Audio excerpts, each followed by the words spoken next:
Big boss ಮನೆಯಲ್ಲಿ ವಾರದ ಮೊದಲ ದಿನ ಶುರುವಾಯ್ತು ನಾಮಿನೇಷನ್ ಬಿಸಿ. ಲಕ್ಸುರಿ ಯಾರಿಗೂ ಸಿಗ್ಬಾರ್ದು ಅಂತ ಪ್ಲಾನ್ ಮಾಡಿದ್ರ ಅಶ್ವಿನಿ ಗೌಡ. ರಕ್ಷಿತಾನ ನೆಗೆಟಿವ್ ಆಗಿ ಪೋಟ್ರೆ ಮಾಡ್ತಿದ್ದಾರಾ ಕಾವ್ಯ ಸ್ಪಂದನ.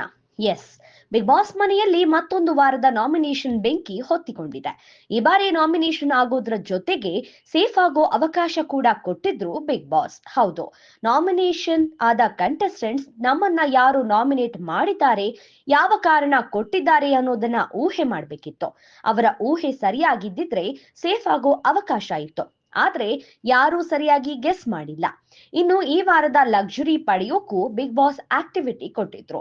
ಹೇಳಿದ ಸಮಯದಲ್ಲಿ ಹೇಳಿದ ಸ್ಥಳಕ್ಕೆ ಹೋಗಿ ಡಾನ್ಸ್ ಮಾಡಿದ್ರೆ ಲಕ್ಸುರಿ ಕಂಟೆಸ್ಟೆಂಟ್ಸ್ ಪಾಲಾಗ್ತಿತ್ತು. ಆದ್ರೆ ಅಶ್ವಿನಿ ಗೌಡ ನಿಜಕ್ಕೂ ಇಂಟೆನ್ಷನಲಿ ಮಾಡಿದ್ರ ಗೊತ್ತಿಲ್ಲ. ಆದ್ರೆ ಹೇಳಿದ ಸಮಯದಲ್ಲಿ ಸ್ಥಳವನ್ನ ರೀಚ್ ಆಗೋದ್ರಲ್ಲಿ ಎಡವಿದ್ರು.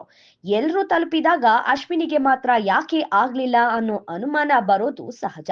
ಗಿಲ್ಲಿ ಇದನ್ನ ಪ್ರಶ್ನೆ ಮಾಡಿದಾಗ ಅಶ್ವಿನಿ ಕೊಟ್ಟ ಉತ್ತರ ಕೂಡ ಬೇಕು ಅಂತಾನೆ ಮಾಡಿದ್ದು ಅನ್ನೋದಕ್ಕೆ ಪುಷ್ಟಿ ಕೊಡ್ತು. ಇನ್ನು ರಕ್ಷಿತಾಗೆ ಸಪೋರ್ಟ್ ಆಗಿದ್ರು ಸ್ಪಂದನ ಕಾವ್ಯ. ಯಾವಾಗ ರಕ್ಷಿತಾ ಇವರಿಬ್ಬರನ್ನು ನಾಮಿನೇಟ್ ಮಾಡೋಕೆ ಶುರು ಮಾಡಿದ್ರು ಆಗಿನಿಂದ ಸ್ಪಂದನ ಕಾವ್ಯ ರಕ್ಷಿತಾಗೆ ಉಲ್ಟಾ ಹೊಡೆದ್ರು.